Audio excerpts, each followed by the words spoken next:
Bueno, muchas gracias. Muchas gracias por la presentación. Muchas gracias por la invitación. Eh, en particular, bueno, a todos los y las organizadoras, voy a hablar suavemente en español y espero que se pueda seguir la ponencia. Les decía, bueno, muchas gracias. Estoy muy interesada bueno, en este primer Congreso Internacional de Historia de las Diócesis. Le agradezco a todas las autoridades y en particular a John Francisco Pereira, con quien me estuve comunicando todos estos meses preparando esta intervención. Em, Como él mencionó, bueno, yo coordino con otros historiadoras, una red en el Instituto Ravignani de la Universidad de Buenos Aires que se llama Red Religio y es una de las líneas de investigación, tiene que ver precisamente con historia de las diócesis. En esta oportunidad, no sé si se escucha bien, ¿sí? Perfectamente. Em, Voy a compartir una presentación. Bueno, quisiera compartir con ustedes una parte de mis últimas investigaciones sobre la construcción de los territorios eclesiales.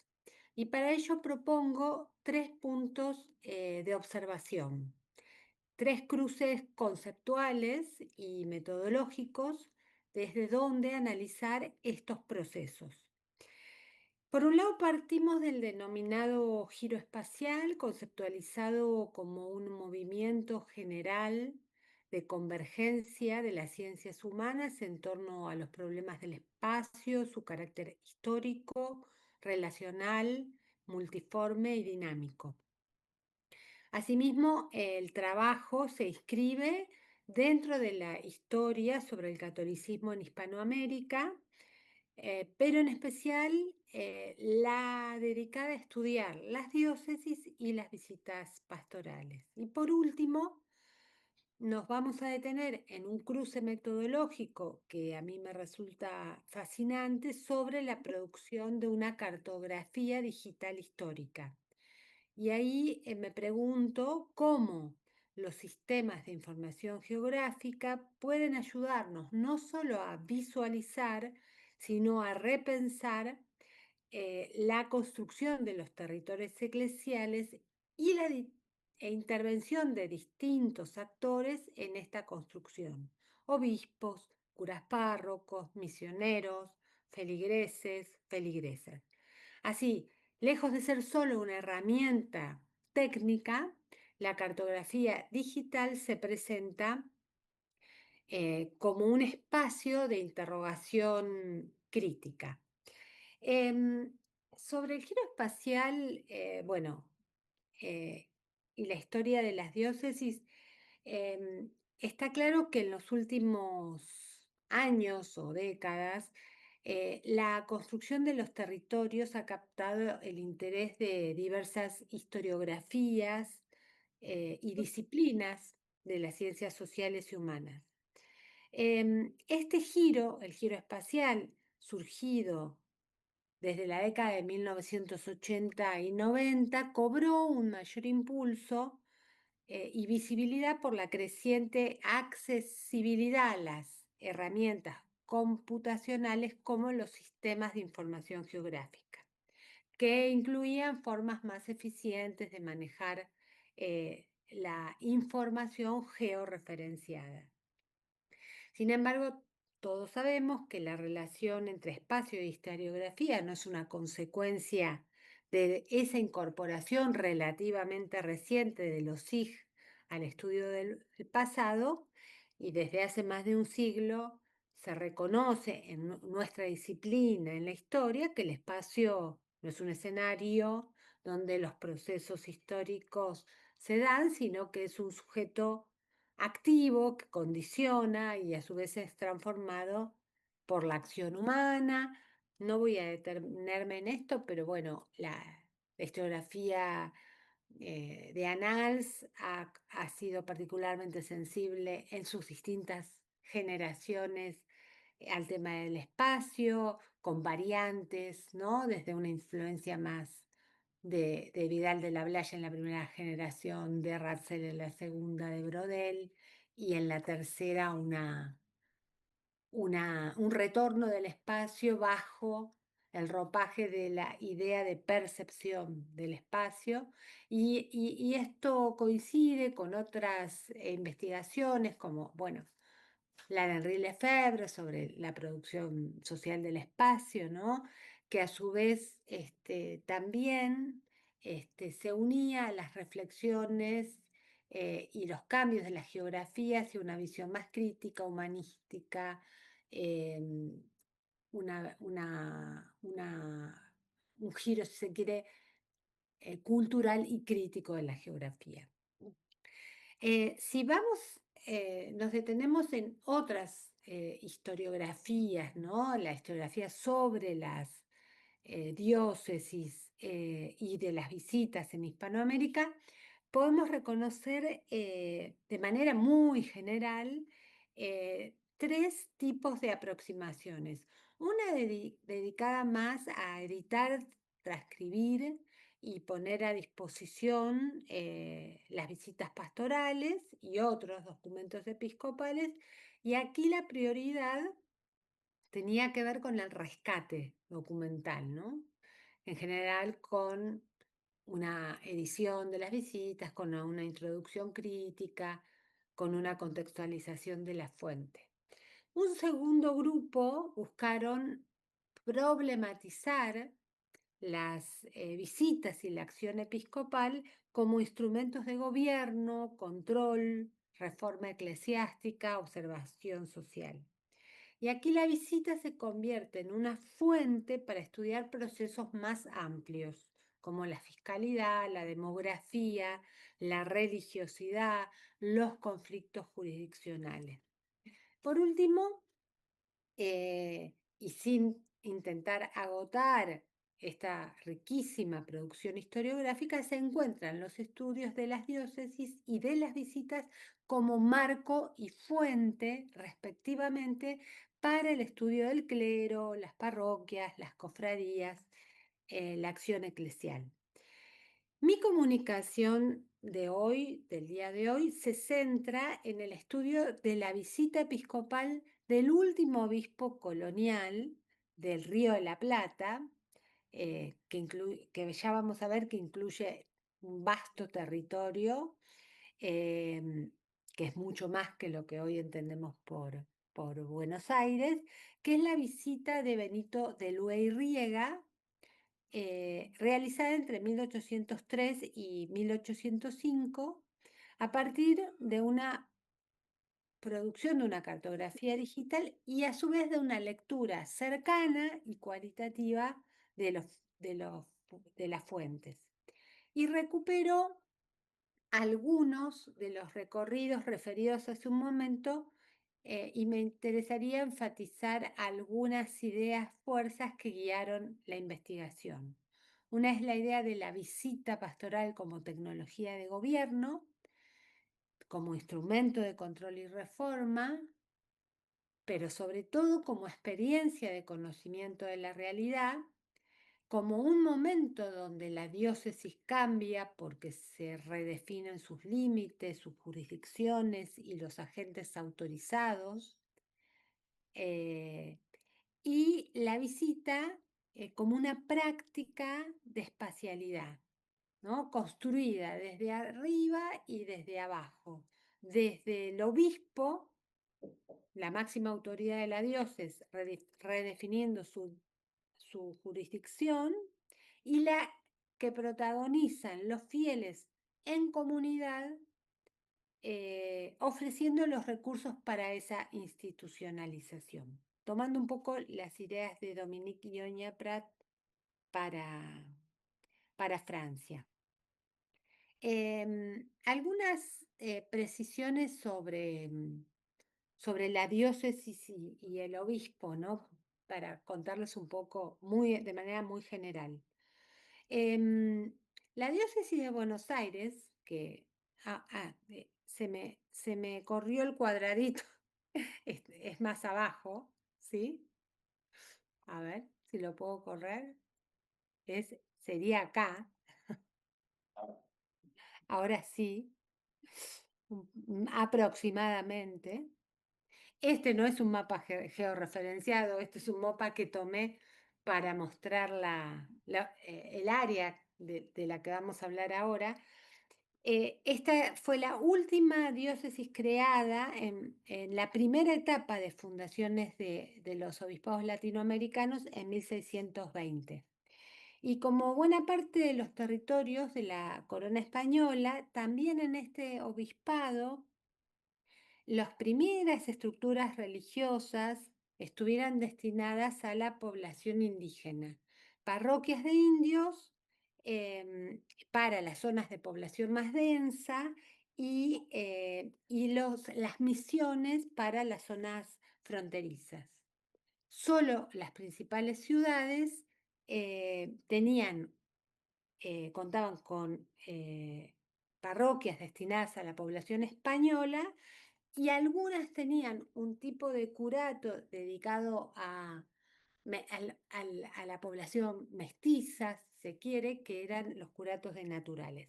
Este es un mapa producido con este software QGIS, que en realidad es a partir de los informes de Fray Pedro de Fajardo en 1718, o sea, casi un siglo antes de la visita de la que vamos a hablar. Pero me interesa mostrar cómo era, qué forma tenía esta diócesis en este momento, ¿no? La mayor parte de los agentes y dispositivos religiosos está en esta zona, en la zona norte de la diócesis, en la zona de las misiones guaraníes y muy lejos de la sede episcopal, que es la de Buenos Aires. Y en general estas misiones estaban en manos gobernadas por religiosos de la Compañía de Jesús y en algunas más del sur en manos de franciscanos.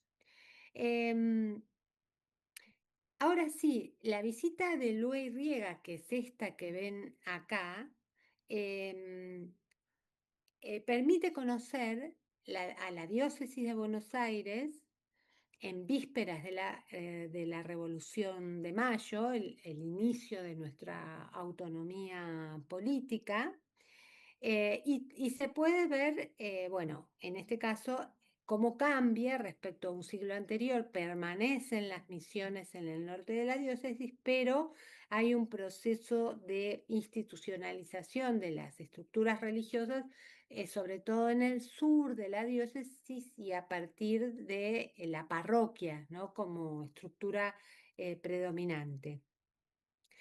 También la visita nos permitió tener un mapa bastante preciso del personal eclesiástico del clero, porque la visita de este obispo incluía una parte que era la renovación de las licencias ministeriales, de predicar, confesar, administrar la Eucaristía. Entonces, este mapa, a partir de esa parte de la fuente, nos permite conocer qué pasaba con el clero. Entonces, este mapa nos permite conocer la situación del personal eclesiástico. Hasta el momento, los mapas disponibles eran de este tipo, ¿no? Que yo digo un poco, era la diócesis anhelada en el sentido de que se representaba los límites que en teoría tenía la diócesis, pero se presenta como un territorio vacío, un territorio donde solo la sede episcopal merece ser representada y, y la mayor parte de este territorio no estaba bajo control español, sino bajo control eran la mayoría de territorios indígenas, ¿sí? Y además es un mapa hecho en base a jurisdicciones que en ese momento no existían, como Argentina y como todas sus provincias. Este es el obispo del que estamos hablando, Benito de Lue y Riega, que llega, o sea, pisa el territorio americano en 1803 a los 60 años, proveniente de Lugo, después de haberse graduado en teología, pero no tenía experiencia previa en la gestión episcopal ni en la gestión episcopal en territorios americanos. Los primeros 3 años de su gestión lo dedica a la visita, ¿sí? Em, lo, lo dedica a la visita y en base a eso es que hicimos estos ejercicios que les estoy mostrando. Estamos pensando en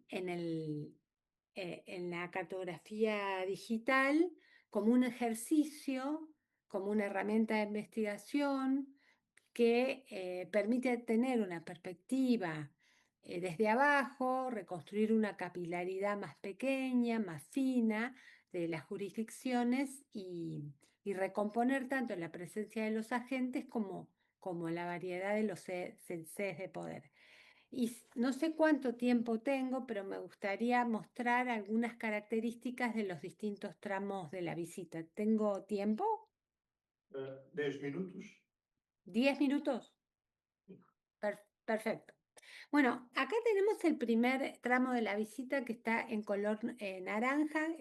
Empieza en esta zona de Santa Fe y termina ya en el territorio de lo que hoy es la provincia de Buenos Aires. Este primer tramo a partir de los mandatos del obispo, permite ver un énfasis en el control administrativo y en la uniformidad religiosa, visita tanto parroquias como pueblos de indios que están en esta zona del río Paraná.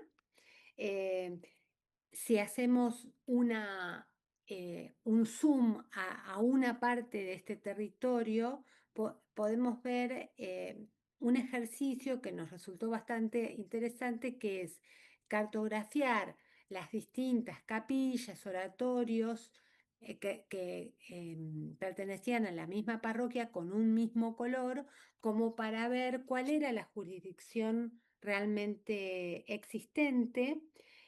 A este tipo de organización la llamamos constelaciones, enfatizando la existencia de racimos de poblados vinculados entre sí por su dependencia jurisdiccional de muy diverso alcance y con perfiles particulares. Este ejercicio no cuestiona esta supuesta uniformidad espacial, contrastándola con una realidad mucho más discontinua que revela las dificultades de las autoridades religiosas para organizar sus instituciones de gobierno. El tramo 2 de la visita, el que está en verde, es mucho más corto, incluye a la mayoría de guardias de fronteras, o sea, sitios fronterizos, pero donde también había un capellán castrense, y ahí los mandatos del obispo se dirigen a separar con claridad las partidas del fuero castrense y del fuero territorial. Anotar las partidas en libros separados, por ejemplo. Algunas de estas guardias de frontera que están al sur, digamos que claramente es la frontera de Buenos Aires, se van a incorporar en los años siguientes a la estructura diocesana como viceparroquias o parroquias.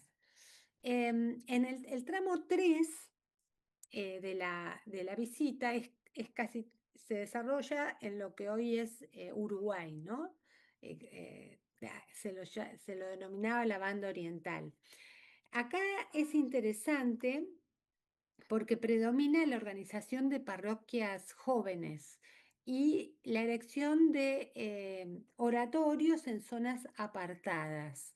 Em, en el recorrido del obispo por este territorio literalmente él descubre oratorios que no están bajo jurisdicción de ninguna parroquia, oratorios que ya están funcionando y entonces los pone bajo la jurisdicción de algún párroco cercano, como se puede ver en esta fuente.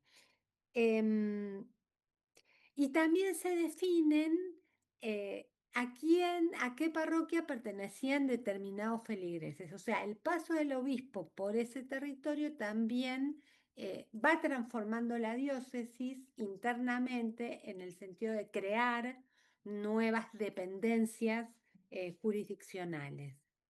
En el último tramo de la visita, Lue recorre todo lo que está en amarillo, estas parroquias del actual Entre Ríos, de la zona de Corrientes y los pueblos de misión que habían pertenecido a los jesuitas. Acá su enfoque ya no es solo administrativo y disciplinario, sino también pastoral, político y de intentar preservar un sistema que está en crisis, que es el régimen de comunidad, que también tiene que ver con la expulsión de los jesuitas, pero con un proceso que se venía dando de antes, que es la disminución, la caída de la población en esta zona por la migración permanente hacia el sur. Acá también podemos ver en un zoom a esta zona del norte de la diócesis, y se puede apreciar como los pueblos de indios del sur tienden una extensión territorial mayor. De hecho, hay una gran estancia del otro lado del río Uruguay, y también se puede ver que hay estas constelaciones donde se puede ver más superposición y fragmentación de las solapamientos, superposiciones de los pueblos de indios. Acá también tiene el obispo la posibilidad de encontrarse con los feligreses, en realidad son los que salen a su encuentro, para, para solicitar la instalación de capillas, para ofrecer los recursos para construir iglesias, ¿sí? Paysandú, por ejemplo, es visitado al inicio de la visita como oratorio y después termina siendo parroquia. Eso es una muestra de cómo la diócesis cambia. Bueno, hay una serie el uso de los sistemas de información geográfica para estos temas tiene muchas potencialidades, pero también tiene problemas. Y ahí yo me hago una serie de preguntas de cómo resolver algunas tensiones entre la necesidad de representar cartográficamente y la disponibilidad parcial de los datos, ¿no? Y cómo hacer para que esta cartografía no cierre o cristalice determinadas nociones y que abra preguntas, cómo representar jurisdicciones que están en disputa y no están totalmente definidas, cómo representar dispositivos religiosos que se mueven todo el tiempo porque la población es una población que se mueve todo el tiempo, y cómo dar cuenta de la discontinuidad territorial, cómo georreferenciar en el nivel más bajo de territorio, cómo representar proyectos institucionales efímeros que ya no existen, qué más nos puede ofrecer el SIGA además de la cartografía. Yo creo que un lenguaje común, sobre todo para comparar este tipo de experiencias diocesanas, un trabajo colaborativo. Entonces, solo para terminar, ya creo que se me terminó el tiempo. Lo que se puede ver en la visita es que la diócesis se transformaba en sus contornos, dependencias y su densidad interna en el mismo momento en que se estaba llevando a cabo la visita, porque el obispo erigía parroquias o transformaba oratorios en capillas y capillas en viceparroquias y viceparroquias en parroquias, porque se definían nuevas sedes.